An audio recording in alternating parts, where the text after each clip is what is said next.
All right, what if we have natural logs? What do we want to take the antiderivative of that? Well, the antiderivative of ln of x is equal to x times ln of x minus x plus c, and x has to be greater than 0, okay?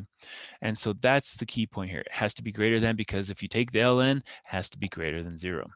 So that's just a rule you just have to memorize to be able to use. All right, here we have marginal product. So remember, what is marginal product? Well, it's the derivative. So if our Q is our production, Q prime is our marginal product. So that's kind of how those are related. So we have to kind of remember that from, I think it was the last chapter. All right, so the marginal product of assembly line production plant for passenger airplanes can be modeled as Q prime of L equals 125 minus 54.2 L, or 52 ln of L, aircraft per 1,000 employees, where L is the number in thousands of plant employees. And so if we have a 3,000, that's actually just a 3. And so that's what we have here. So this, remember, is going to be equal to 3 if we plug it into a value. So with 3,000 employees, the plant is able to produce 309 aircraft, okay? A graph of the marginal product function is given in 569. So this is what our marginal production looks like, okay? Now, what we're supposed to do is we're supposed to, let me write a general antiderivative of the marginal product function, write a model for production, and at what labor level is production maximized? All right, well, first off, to write the antiderivative, we're just going to take antiderivative of 125 minus the 54.2 ln of L, all dl. And so when that goes, we're going to have 125L over 1. We don't have to put it over 1, but that's what we have.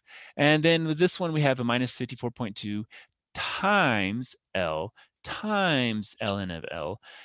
Well, basically what we're going to do is we're going to pull out the 52 out in front. Then we have the ln L minus L. So that's going to be kind of how it works. And then don't forget your plus C here on the end. Now remember, when we had this, we had that 3 and 309. And so what we're going to do over here is we're going to plug in 3 for L, set that all equal to 309. So we're going to set this whole thing equal to 309. We're going to plug in 3 here, here, here, and here, and solve for C. And if you do that, C is going to give us about negative 49.66, okay? 49.966, if I said that right. All right, so then we plug that back into this function, and we get this is going to be our production function, okay? Now, if we plot that, what we see is we get this function here.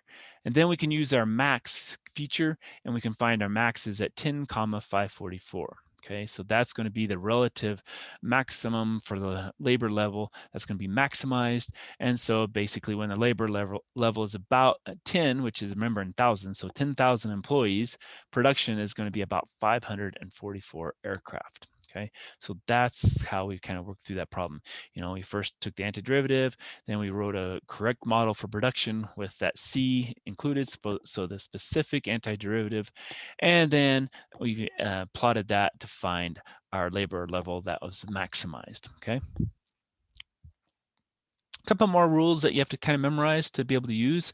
Integral of sine of x is equal to a negative cosine of x plus c. And integral of cosine x dx is sine of x plus c. So kind of reverses of what we've seen before. Antiderivative rules for sine and cosine models. So if we had a sine bx plus h plus k dx, then what we have is we're just going to have a times a negative cosine, which, you know, that's just kind of coming from up here. We had that up there. And so then down here we have then times bx plus h all over b. So we're pulling that b down here because that's what was times h. And then plus, well, then it's going to be k times x. So kx and then plus our c. And same thing works with the cosine, except instead of minus cosine, it's going to be sine, but everything else works the same way. So those are, again, more sets of rules to kind of memorize. And here is just kind of a list of all of them that we've covered up to this point. We've got the constant rule. And so, basically with that one, we have k, so that goes to kx plus c, x to the n, where n's not equal to 1, because remember, that's what the next one is. That's going to be x to the n plus 1 over n plus 1 plus c. If we have x to the negative 1 or 1 over x, either way, we take the integral of that. That's going to be ln of x plus c. When we have the b to the x, then we get b to the x over ln of b plus c. E to the x is just e to the x plus c. E to the kx is going to be e to the kx over k plus c.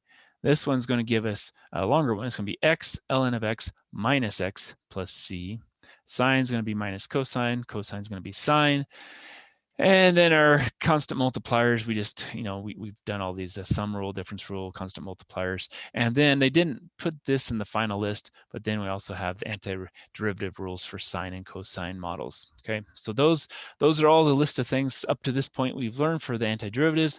And so, being able to know those for tests would be highly lucrative. All right, so let's stop there and we'll come back for more.